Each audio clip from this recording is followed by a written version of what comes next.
Okay, so imagine this for a second. Just a few hours of, really heavy rain. And suddenly, streets are basically rivers. Cars underwater, homes flooded out. It's a pretty striking image, right? It really is. And according to one source we looked at, a voice from a YouTube video, actually. This isn't some freak event for people in Accra, Ghana. It's apparently a frustratingly regular thing. Yeah, that's what struck me. This source, it wasn't a formal report, more like a raw, personal account. Very emotional. Exactly. And that's what we're diving into today. We want to unpack this specific source's perspective on it all. Right. Why do they think this keeps happening? What do they see as the root causes? And what does it suggest about the city's infrastructure, its planning? Strictly through their lens, of course. Okay, so let's kick things off with the scene they describe. After one of these downpours, I mean, they use vivid language. Yeah, they talk about houses flooded, cars completely submerged. And that phrase they used, everywhere flat, kind of gives you a sense of just water everywhere. Totally. And the frequency is a major point for them. They state pretty clearly this happens almost every single year. Almost every year. Wow. And they even put a number on it, didn't they? Somewhere. Yeah, they mentioned it's been a problem for 68 good years, which is... Well, 68 years. That really puts it in perspective. Yeah. And it's not like it takes days of rain either, according to them. No, that's another key point they make. Just 3 hours of heavy downpour can apparently cause all this chaos. 3 hours. That's not a lot of time for that level of impact. Right. It suggests the system, whatever it is, gets overwhelmed incredibly quickly. And it's not just a few houses here and there, is it? The Yeah. source talks about a much wider impact. Oh, yeah. They mention hotels, hospitals, important places being affected. And they even say it goes beyond Accra, mentioning the airport in Kumasi in the Ashanti region. So from their viewpoint, it feels like it affects almost the whole country. That's the phrase they used, yeah. Yeah. It gives you a sense of how widespread they perceive the problem to be. So, okay, we have this picture of recurring widespread flooding from just a few hours of rain. But the source doesn't just stop at describing the problem. No, not at all. They pivot pretty quickly to why. Why does this keep happening? And their core argument isn't really about the rain itself. It's about the city, right? They say Accra is not planned properly. Exactly. That's their central thesis. And they get specific about what's missing in that planning. To drainage. Bingo. They directly blame the lack of very good drainage system. The basic gutters, pipes, channels, the stuff that's supposed to carry rainwater away safely. So in their view, the city's plumbing essentially just isn't up to the job. That seems to be the argument. And they connect it back to planning, saying, look, if you buy land or build a house, chances are you're in an area without that good drainage because, as they put it, it's not part of the vision. It's not part of the plan of the city of Accra. That's a strong statement. It implies a fundamental lack of foresight, or maybe priority, in how the city developed, according to this person. It definitely highlights what they see as a critical infrastructure gap right from the planning stages. Now, to really hammer this point home, the source brings up a comparison, don't they? Another country. They do. They talk about the Netherlands, which is an interesting choice. What is that?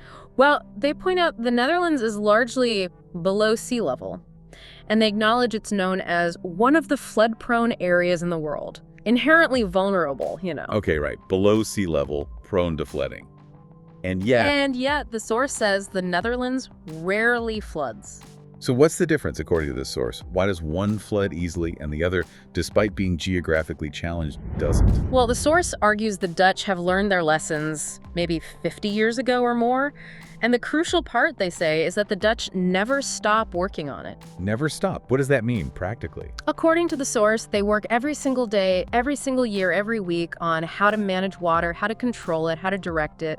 It's this constant, ongoing effort. Ah, okay. So it's not a one-time fix, but continuous management and improvement based on past experiences. That's the key difference they're highlighting. Exactly. They even float this idea of showing Ghanaian leaders a video of the Dutch system just to show what's possible, I guess. An example of proactive, long-term water management.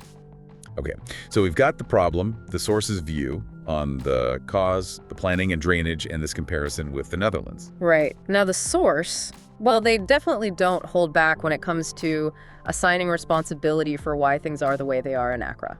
No, they seem quite direct about that. Who do they primarily point the finger at? Primarily the people that are running Accra. So the government, the leaders, they state quite bluntly these people ought to be held responsible.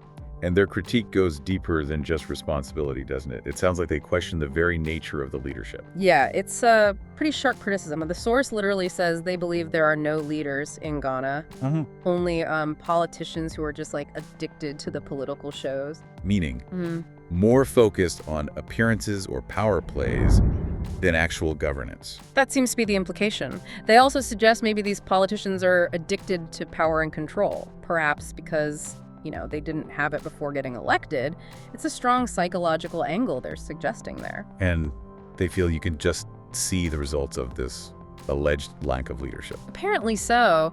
The source mentions that just arriving in the country and seeing people struggling, they're suffering, is, for them, a sign of this problem at the top. Okay, so that's the primary target. But interestingly, they don't stop there, do they? There's another group they mention. Correct. They also place some blame on we, the diasporans, people from Ghana living abroad. That is interesting. What's their critique of the diaspora? They argue that diasporans are often obsessed with luxury and appearance, focusing on building skyscrapers, fancy homes, villas, visible signs of success, maybe. Okay. And how does that connect to the flooding? Well, the source feels that while focusing on luxury, diasporans care less about the infrastructure. Specifically, the drainage systems needed to prevent the flooding. Ah, I see. So there's a perceived disconnect between investment in appearance and investment in fundamental needs. Precisely. And they highlight what they see as a contradiction. The diaspora sends huge amounts of money back home, billions of dollars yearly in remittances, they say. Billions, that's significant. Hugely significant. But from the source's perspective, despite that financial power, the diaspora has somehow failed to build very good drainage systems.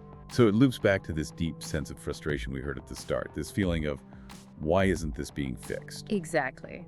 The source expresses this feeling of not understanding why it persists.